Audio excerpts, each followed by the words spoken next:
एहतजाज और हंगामा आई, हुकूमत का इंसदाद फसादात फोर्स तश्कील देने का फैसला। वज़ीर-ए-आज़म की ज़ेर सदारत इस्लामाबाद में 24 नवंबर को होने वाले धरने में फसादात की तहकीकात के लिए तश्कील करदा टास्क फोर्स का इजलास हुआ, जिसमें वज़रा और आला अफसरान ने शिरकत की। इजलास में वज़ीर-ए-आज़म को बताया गया है कि मौका वारदात से असला, कारतूस के फूल और दीगर शवाहिद इकट्ठे किए जा चुके हैं, जबकि तमाम शवाहिद फोरेंसिक के लिए भेजे जाएंगे। ब्रीफिंग में मजीद बताया गया है कि मौका वारदात पर मौजूद फसादियों की शिनाख्त का अमल भी तेजी से मुकम्मल किया जा रहा है और शिनाख्त के बाद तमाम फसादियों को अदालतों में पेश किया जाएगा। इजलास में गुफ्तगू करते हुए वज़ीर-ए-आज़म ने कहा कि मुल्क में इंतशार फैलाने वालों के खिलाफ कानूनी कार्रवाई पर पेशरफ्त का हफ्तावार जायजा लिया जाएगा।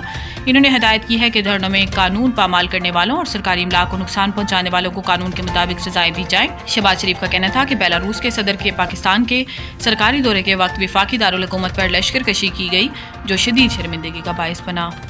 मुसल्लह अफवाज कौम की हिमायत के साथ तमाम खतरात से निमटने की सलाहियत रखती है। आर्मी चीफ पाक फौज के शोबा ताल्लुकात आमा ISPR के मुताबिक army chief general Asim Munir ने नारोवाल और सियालकोट में फील्ड ट्रेनिंग मशकों का मुआयना किया, जहां आर्मी चीफ की आमद पर कोर कमांडर गुजरावाला और inspector general of training and evaluation ने इनका इस्तकबाल किया। ISPR के मुताबिक आर्मी चीफ को मशक के मकसद और इनेकाद के बारे में जामिया ब्रीफिंग दी गई, जबकि मशकों का मकसद उभरते ऑपरेशनल चैलेंजेस से निमटने के लिए पेशा वराना महारतों और मैदान जंग का तरीकाकार बेहतर बनाना था। ISPR के मुताबिक armour infantry, mechanised infantry, artillery, air defence, army aviation, anti tank guided missile units ने मजबूत फायर और मैन्यूअर ऑपरेशन किए, जबकि बर की जंगी सलाहियतों और मालूमाती ऑपरेशंस के मौसर इस्तेमाल का भी मुजाहरा किया गया। फेक न्यूज़ पर 5 साल कैद या 10 लाख रुपए जुर्माने की सजा होगी। साइबर क्राइम तरमीमी बिल तैयार।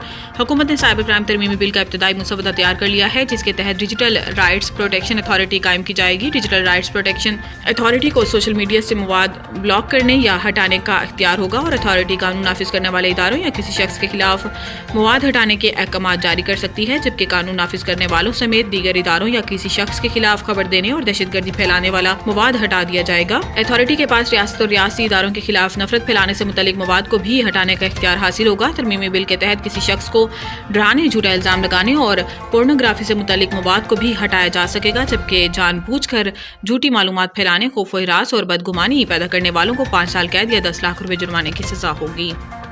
पार्लियामेंट का इजलास बुलाकर लापता अफराद का मसला हल किया जाए। आईनी बेंच सुप्रीम कोर्ट। आईनी बेंच ने लापता अफराद केस में अटॉर्नी जनरल, वजारत दाखिला और दीगर फ्री कैन को नोटिस जारी करते हुए तमाम मुतल्लिका इदारों से रिपोर्ट तलब कर ली। दौरान समाअत जस्टिस जमाल मंदोखेल ने कहा कि मेरी नज़र में लापता अफराद का केस इंतहाई अहम है। लापता अफराद के केसेस हाई कोर्ट्स और सुप्रीम कोर्ट में चल रहे हैं। लोगों की जिंदगियां हैं, हजारों लोग लापता हैं। यहाँ एतजाज हसन, लतीफ खोसा जैसे सियासतदान खड़े हैं। इस मसला का हल पार्लियामेंट ने निकालना है। Deputy attorney general Javed Iqbal ने दलाइल में कहा कि काबीना में लापता अफराद का मामला गुज़िश्ता रोज डिस्कस हुआ है। काबीना ने सब ज़ेली कमेटियां बना दी हैं, जो अपनी सिफारिशात काबीना को पेश करेंगी।